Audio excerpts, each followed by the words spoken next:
Hello guys, welcome to my channel. তোমরা সবাই কেমন আছো? আশা করি সবাই ভালো আছো। তো আজকে রান্না হবে পোলাও। তো পোলাওর জন্য সব কিছু মা আগের থেকে রেডি করে নিছে। আর এখন কড়াই বসাই দিছে, গরম হয়ে গেছে কড়াইটা, তেলটা অনেকটা গরম হয়ে গেছে। তো এখন শুকনো লঙ্কা দিয়ে দিল, শুকনো লঙ্কাটা ভেজে নেবে।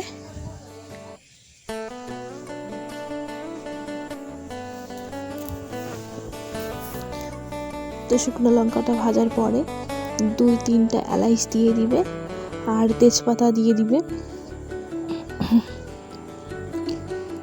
তো তেজপাতা দিয়ে আর ভাজার সময় হয়নি, কেন তেলটা অনেকটাই গরম ছিল, তাই জন্য পেঁয়াজটাও দিয়ে দিছে। তো পেঁয়াজটা এখন গোল্ডেন গোল্ডেন করে ভেজে নেবে।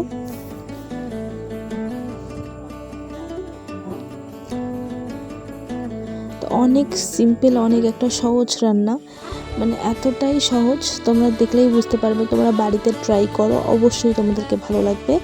আর যদি ভালো লাগে তো অবশ্যই লাইক, কমেন্ট, শেয়ার, সাবস্ক্রাইব করবা। অনেক সহজে এই রান্নাটা হয়ে যায়। তো আমার খুব পছন্দ পোলাও। তো দেখো পেঁয়াজটা গোল্ডেন গোল্ডেন করে ভেজে নেওয়া হয়ে গেছে। আর মা আগের থেকে চাল বেচে ধুয়ে রাখছে, নুনিয়া চাল, আর 1.5 কেজির মতো চাল ধুয়ে বেছে রেখে দিছে। তো এখন দিয়ে দিবে চালটা।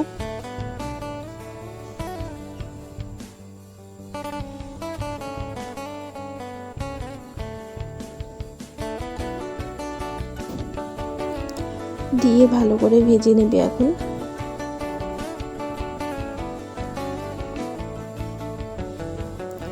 জলটা শুকিয়ে নিবে, ভাজতে ভাজতে জলটা শুকিয়ে নিবে।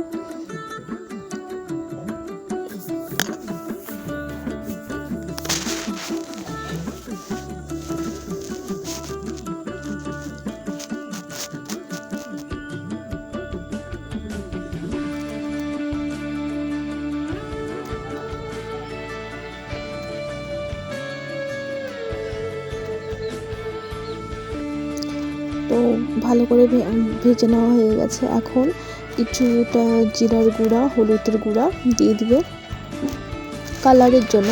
এটা তোমরা নাও দিতে পারো, কিন্তু আমার ভালো লাগে কালারটা। আমার জন্য অ্যাকচুয়ালি স্পেশালি আমার জন্য বানানো, কেন পোলাওটা আমার অনেকটাই পছন্দের। তাই মাকে বললাম, তো মাও বললো যে ঠিক আছে বানাই দিবে। তাই জন্য তোমাদেরকে দেখাইতেও বললাম রেসিপিটা। তো আশা করি তোমাদেরকে ভালো লাগবে। তো চালটাও ভালো করে হলুদটার সঙ্গে মিক্সড করা হয়ে গেছে, ভালো করে ভেজে নেওয়া হয়ে গেছে। তো মা আগের থেকে গরম জল বসিয়ে দিয়েছিল। তো তোমরা ঠান্ডা জল দিয়েও করতে পারো, কিন্তু গরম জল দিয়ে করলে তাড়াতাড়ি হয়ে যাবে, সহজে, অনেকটা সময় লাগবে না, 5-10 মিনিটেই হয়ে যাবে। তো তোমরা পরিমাণ মতো জল দিয়ে দিও। তো মা জলটা দেওয়ার পরে ভালো করে নেড়েচেড়ে নিয়ে ঢাকা দিয়ে দিবে কিছুক্ষণের জন্য।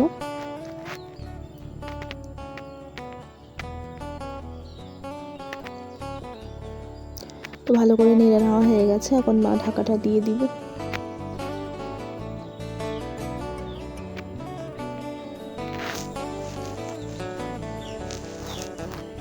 তো ঢাকাটা দেওয়ার 5-7 মিনিট পরে ঢাকাটা ওঠাই নিছে, নিয়ে ভালো করে নেড়ে দিল। আর ঢাকা দিবে না, এটা এমনিতেই শুকিয়ে যাবে এই জলটা।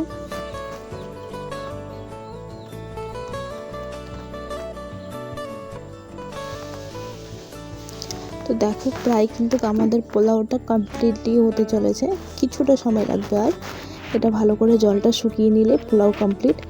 আর আমি আর মা দুজনে এতটাই বেশি গল্প করতেছিলাম, গল্প করতে করতে জিরার গুঁড়া, হলুদের গুঁড়া দেওয়ার সময় যে লবণটা দেওয়ার ছিল সেটা আর মনে ছিল না। তো মা এখন লবণ দিয়ে দিবে।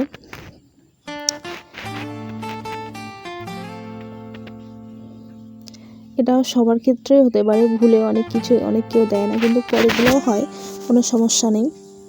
তো খেতে কিন্তু খারাপ লাগে নেই। সব ভালো করে লবণটা দিয়ে ভালো করে নেড়ে চেড়ে নিয়ে কিছুটা গ্যাসের মধ্যে হালকা আঁচ দিয়ে রাখছিল, তাই জন্য বোঝাও যায়নি যে লবণ আগের থেকে দেওয়া হয়নি, পরে দেওয়া হয়েছে। ভালো করে মিক্সড করে নিয়েছিল মা।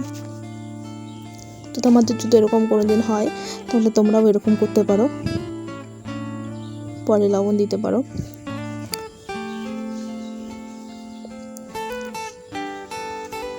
তো তো তোমরা বাড়িতে এটা ট্রাই করো, অনেক সহজে হয়ে যাবে, অনেক সহজ রেসিপিটা, আর আমার তো অনেক ভালোই লাগে। তো তোমরাও ট্রাই করে আমাকে কমেন্টে জানাবা অবশ্যই কেমন লাগছে, খারাপ হলেও বলবা, ভালো হলেও বলবা। আর তোমরা যদি নতুন কোনো ভালো ভিডিও দেখতে চাও বা কোনো ভিডিও দেখতে চাও তাহলে তোমরা অবশ্যই কমেন্টে বলবা, আমি চেষ্টা করব করার।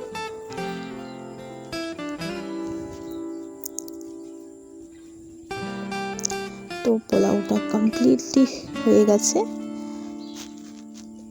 দেখো কত সিম্পল ভাবে হয়ে গেছে। তোমরা চাইলে কিন্তু কাজু কিশমিশও দিতে পারো, কিন্তু আমার ভালো লাগে না এতটা। তো থ্যাংক ইউ দেখার জন্য।